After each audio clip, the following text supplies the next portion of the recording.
আসসালামু আলাইকুম। টিএমটি বাংলাদেশের পক্ষ থেকে আমি মনিরুজ্জামান হাজির হয়েছি অত্যন্ত গুরুত্বপূর্ণ কিছু বিষয় নিয়ে ক্লাস নেওয়ার জন্য। যথারীতি আমরা বিভিন্ন কন্টেন্টের উপরে কাজ করে থাকি। টিএমটি বাংলাদেশ সাধারণত দুটি বিষয় অর্থাৎ spoken English related IELTS and অবশ্যই আপনারা জানেন সেটা হলো কম্পিউটার বেস আমাদের বিভিন্ন প্রোগ্রাম আমরা করে থাকি। অর্থাৎ টিএমটি বাংলাদেশ কাজ করে হলো স্পোকেন ইংলিশ এবং কম্পিউটার ট্রেনিং এর উপরে। যাই হোক, আমাদের আজকের যে বিশেষ বিষয়টি সেটা হলো যে আমাদের স্কিল ডেভেলপমেন্টের ক্ষেত্রে যদি আমরা জিজ্ঞাসা করে থাকি যে হোয়াটস ইউর নেম, তাহলে আমরা খুব সহজেই আমাদের নামটা বলে ফেলি, কিন্তু কোন সিচুয়েশনে কোন কথা কিভাবে বলতে হবে, কতটুকু যোগ করতে হবে বা বাদ দিতে হবে, এই বিষয়গুলো নিয়ে আমরা কখনো ভাবিই না। আশা করি এই বিষয়গুলো আজকের পরে আর সমস্যা হবে না, অনেক নতুনত্ব আমাদের জানার মধ্যেই সংযুক্ত হয়ে যাবে। তারপরে রয়েছে হোয়াটস ইউর রেসিডেন্স, আপনার বাসস্থান কোথায়। আমরা সরাসরি আমাদের এই লোকেশনটা দিয়ে দেই। এই লোকেশন দেওয়ার আগে এবং পরে বেশ কিছু গুরুত্বপূর্ণ কথা রয়েছে, সেগুলো আমরা ক্লিয়ার করবো ইনশাআল্লাহ। এইবার আসি হলো what's the way to call someone in front of the audience.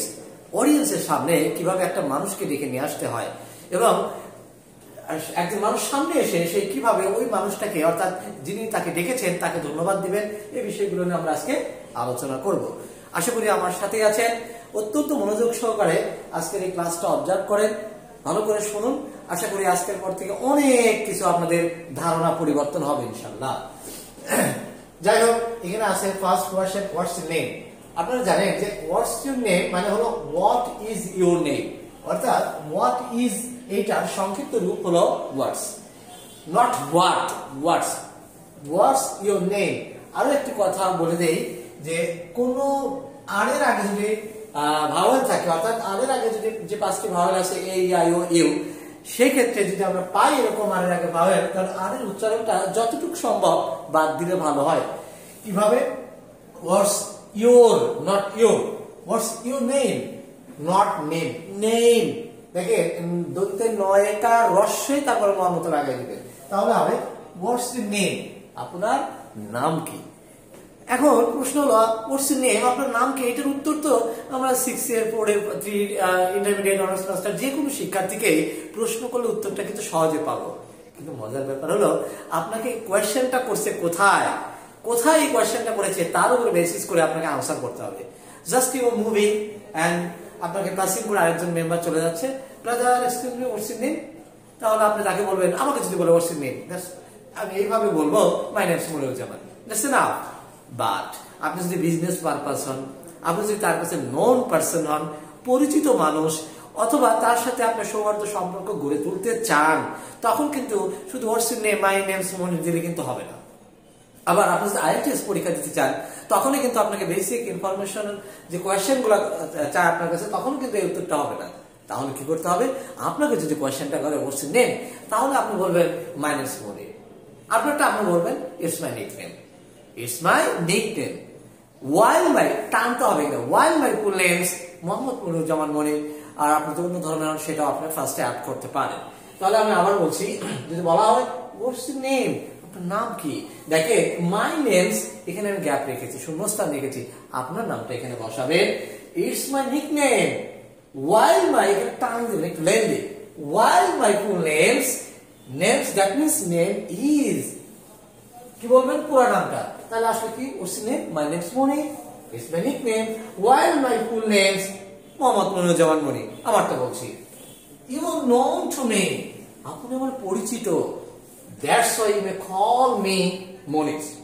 অথবা আপনি আরেকটু যোগ করতে পারেন, call me by name Moniz, আপনার ওই ডাক নামটা বলবেন।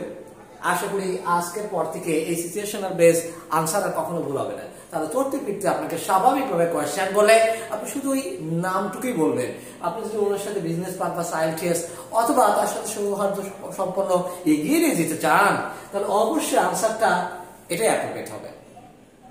আশা করি আজকের পর থেকে information clear for all of you. Okay, what's your residence, what's that means where is, এখানে আমরা যদি কারেক্ট প্রনাউন্সিয়েশন করি তাহলে where is, what's your, same আর বাদ দিয়ে বলেন ইউর রেসিডেন্স, রেসিডেন্স না রেসিডেন্স, তাহলে what's your residence, my residence is same answer. আপনি আপনার বাসা কোথায়, আপনি বলতে পারেন ঢাকা, পাবনা, বাংলাদেশের যে কোনো একটা জায়গা স্পেসিফিক্যালি ওটা বলতে পারেন। এখানে নারায়ণগঞ্জ বলতে পারেন, ভুলতা, গাউসিয়া বলতে পারেন। But exact answer what is correct, situation base কোন উত্তরটা কারেক্ট হবে, কারেক্টের ক্ষেত্রে আপনাকে দেখতে হবে। দেখেন আপনি ধরে নেন আপনার বাসা পাবনা। এখন আপনাকে পাবনা থেকে যদি কেউ কোয়েশ্চেন করে যে ভাই আপনার বাসাটা কোথায়, আপনি বলতে পারেন সুজানগর, আটঘরিয়া, পাবনা বা ঈশ্বরদী, যে স্পেসিফিক্যালি ওই শব্দটা বললে কিন্তু হয়ে যাবে, কারণ আপনি পাবনা থেকে আপনি কোয়েশ্চেনটার সম্মুখীন হয়েছেন। বাট আপনি পাবনার একজন মানুষ, আপনি সিলেট গিয়েছেন, brother excuse me what's your residence, আপনার বাসস্থান কোথায়, আপনি কোথায় থাকেন, তাহলে আপনাকে কিন্তু শুধু পাবনা বললেই হবে না, আপনাকে স্পেসিফিক্যালি আরো এগিয়ে যেতে হবে। সেটা কিভাবে বলতে হয়, আপনাকে বলতে পারে দেখেন আপনি ধরেন আপনি লন্ডনে আছেন, brother excuse me like Bangladeshi মতো মনে হচ্ছে, তাহলে আপনার বাসাটা কোথায়, তখন এই উত্তরগুলো কিন্তু একটু ডিফারেন্ট হয়। দেখেন হোয়াটস ইউর রেসিডেন্স, আপনার বাসস্থান কোথায়। মাই রেসিডেন্স ইজ, দেখেন এখানে আপনার প্রথমে জেলা শহরটা বলতে পারেন। My residence is Pabna, specially Atgharia is my thana, and to be more exact আমি যেখানে থাকি রস্তমপুর। তাহলে আপনি এই এলাকার যদি কোনো একটা বাসিন্দা হয়ে থাকেন, তাহলে মাই রেসিডেন্স ইজ নারায়ণগঞ্জ, স্পেশালি এখানে রূপগঞ্জ থানা, and to be more exact Bhulta, Gausia, যে কোনো একটা জায়গার নাম বললেই এক্সাক্ট আনসার। আশা করি আজকের পর থেকে এই বিষয় নিয়ে আর কোনো বিতর্ক থাকবে না, সিচুয়েশন বেস আনসার গুলো ডিফারেন্ট হয়। যাই হোক, what's the way to call to come in front of the audience? Audience আমরা বুঝি যে অডিয়েন্সের সামনে হোয়াটস দ্য ওয়ে, কি পথ, কিভাবে টু কল, একজনকে ডাকা যায় in front of the audience, অডিয়েন্সের সামনে আপনি ডেকে নিয়ে আসবেন।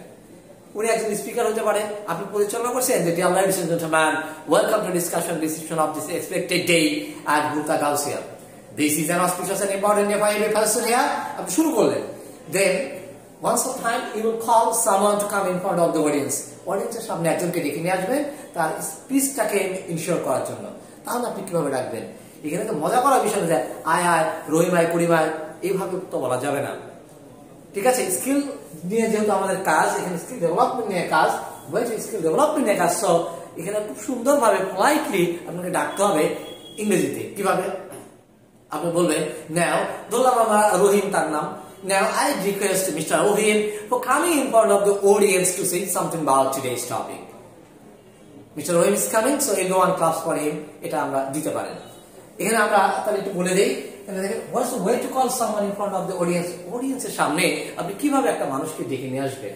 দেখেন now I request, যদি ছেলে হয় তাহলে মিস্টার, আর মেয়ে হলে মিস। ম্যারিড আনম্যারিড নিয়ে আপনার চিন্তা করার দরকার নেই। যে মেয়েদের ক্ষেত্রে ম্যারিড আনম্যারিড কোনটা যদি আপনার নাম হচ্ছে MS ব্যবহার করা হয়, শুধু আমরা ওই অত ডিপলি না চিন্তা করি, আমরা শুধু এটা বলে নেই ছেলেদের ক্ষেত্রে মিস্টার আর মেয়েদের ক্ষেত্রে miss. Now I request mister Rahim, আমি যেটা নাম আগেই বলেছিলাম, কেন ফর কামিং সামনে আসার জন্য, হ্যাঁ in front of the audience, অডিয়েন্সের সামনে আসার জন্য। কেন আসবে, to say, not say, to say something about today's, not about, এ বাদ দিয়ে বলার চেষ্টা করুন, about today's topic, not topic। সে যেহেতু রহিমের নাম বলেছি আমরা, মিস্টার রহিম ইজ কামিং, তার মানে কি মিস্টার রহিম ইজ কামিং, আপনি এইভাবে একটু মিস্টার রহিম ইজ কামিং, তো এখানে সো ব্যবহার করতে পারেন, না ব্যবহার কোনো সমস্যা নেই। এভরিবডি ক্ল্যাপস মানে তালি দেয়া ফর হিম, ছেলেদের ক্ষেত্রে আপনি দেবেন হিম, আর মেয়েদের ক্ষেত্রে ব্যবহার করবেন হার। আশা করি আজকের পর থেকে এই বিষয় নিয়ে আর কোনো বিতর্ক থাকবে না, এইভাবে আমরা ডাকবো। এখন ধরেন আমি রহিম, এই মুহূর্তের জন্য বলছি, আমি এখন সামনে আসলাম, আমি কি আসা ওনাকে বলবো যে ভাই ধন্যবাদ, এরকম কিছু না। উনি যে পোলাইটলি আপনাকে কল করেছে, আপনি তাকে পোলাইটলি থ্যাঙ্কস দেন। তাহলে থ্যাঙ্কসটা দিবেন কিভাবে, যে দেখেন হাউ ডাজ আ পারসন, একজন মানুষ থ্যাঙ্ক, দেখেন সামওয়ান, কিভাবে একটা মানুষ থ্যাঙ্ক দিবে সামওয়ানকে যিনি তাকে ডেকেছে, বাই কামিং, সামনে আসার পর, in front of the audience, অডিয়েন্সের সামনে আসার পর কিভাবে আপনি থ্যাঙ্ক দিবেন। তাহলে দেখেন আপনি থ্যাঙ্কসটা এইভাবে দিবেন, thank you my honourable friend, হতে পারে টিচার, হতে পারে কলিগ, হতে পারে চেয়ারম্যান, মডারেটর যিনি পরিচালনা করছেন উনি হতে পারে, আপনি যিনি আপনাকে ডেকেছেন তাকে পোলাইটলি আপনি তাকে ধন্যবাদ দেন। কিভাবে, Thank you, my honorable teacher or moderator, etc.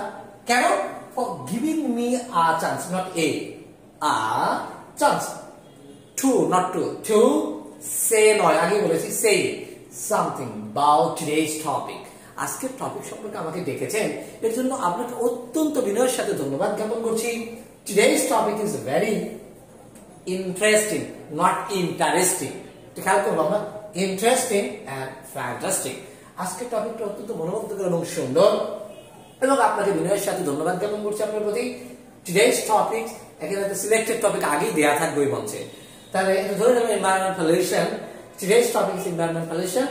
Now I'm delivering, that means I am delivering about it, not about. আগে আপনাদের দেখাতে বলেছিলাম এ বাদ দিয়ে বলার চেষ্টা করুন about it। তাহলে অত্যন্ত বিনয়ের সাথে আপনি তাকে ধন্যবাদ দিলেন, এবং তাকে আপনি আন্তরিকভাবে ধন্যবাদ দিয়ে আপনি বললেন যে আজকের টপিকটা অত্যন্ত মনোমুগ্ধকর এবং সুন্দর, এবং আপনার এই টপিকটা শুরু করতে যাচ্ছেন। আশা করি এই ছোট্ট লিসনটা থেকে আজকে অনেক কিছু কিন্তু শেখার আছে, যদি আপনি এটা বিবেচনাধীন ভাবে নিয়ে সুন্দরভাবে প্রত্যেকটা টপিক ওয়ান বাই ওয়ান সময় নিয়ে এটা দেখেন। আশা করি অত্যন্ত গুরুত্বপূর্ণ একটি কাজ এবং ক্লাস হিসেবে আপনার কাছে বিবেচিত হবে। যাই হোক, আপনাদের অত্যন্ত ধৈর্য সহকারে আজকের বিষয়টা দেখার জন্য আন্তরিকভাবে ধন্যবাদ জানাচ্ছি। আপনারা নিজে জানুন, অপরকে জানান। সকলে ভালো থাকবেন, আল্লাহ সকলের ভালো রাখুন। সকলের প্রতি কৃতজ্ঞতা জ্ঞাপন করে আমি মনোজ জামান TMT বাংলাদেশ থেকে আজ বিদায় নিচ্ছি। আল্লাহ হাফেজ।